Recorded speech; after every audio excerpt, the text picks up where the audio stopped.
வணக்கம் நண்பர்களே, இன்றைய ராசி பலன்.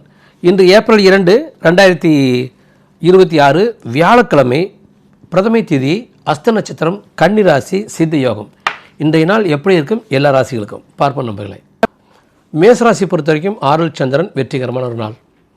ரிஷபராசி பொறுத்த வரைக்கும் கவலைப்படுறீங்க, ஆனால் தொழில் விருத்தி, ஃபேமிலி இதெல்லாம் எக்ஸலண்ட்டாக இருக்குது, ஆனால் கவலை இருக்குது.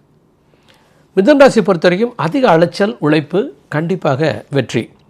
கடகராசி பொறுத்த வரைக்கும் ஒரு எக்ஸலண்ட் டே, எடுக்கிற முடியல ஜெயிக்கிறீங்க, அழகாக வாழ்க்கை எடுத்துகிட்டு போக முடியும். சிம்மராசி பொறுத்த வரைக்கும் அதிக செலவாகலாம், டைம் வேஸ்ட் ஆகலாம், ஆனால் நிர்வாகத்தில் இது அருமையாக இருக்குது.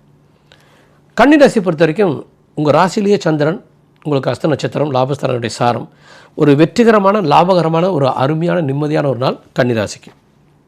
துளாராசி பொறுத்த வரைக்கும் அதிகமாக டைம் எடுத்துக்குது, கவலைப்படுறீங்க, பயப்படுறக்கு ஒன்றும் இல்லை, நல்லா போங்க, வெளில போங்க, ஊர் சுற்றுங்க, சந்தோஷமாக இருங்க. விருச்சிக ராசி பொறுத்த வரைக்கும் லாபஸ்தானத்து சந்திரன், ஒரு பியூட்டிஃபுல் டே, நல்லா ஏதாச்சும் சுபமான முயற்சிகள் எடுத்து பாருங்கள், நல்லாயிருக்கும். தனு ராசியை பொறுத்த வரைக்கும் ஒரு தொழிலுக்கும் பகுத்தறிவுக்கும் ப்ராக்டிக்கலாக ஒர்க் பண்ணுறதுக்கும் ஒரு அருமையான நாள். ஏன்னா இன்றைய நாள் குருச்சந்திர யோகமுள்ள ஒரு நாள். மகராசியை பொறுத்த வரைக்கும் அறிவுக்கும் திறமைக்கும் உரிய ஒரு நாள், நீங்கள் நல்லா பர்ஃபார்ம் பண்ணி ஜெயிக்கலாம்.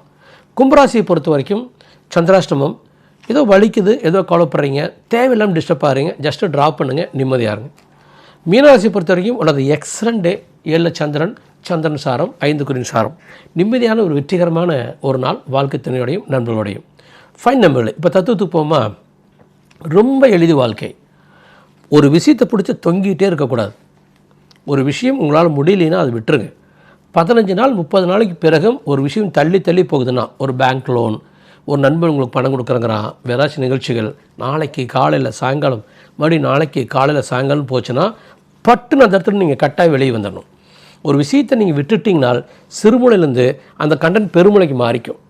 அப்போ உங்களுக்கு வர வேண்டிய பணத்தை கடவுள் வேறு இடத்துலேருந்து கொடுத்துருவார்.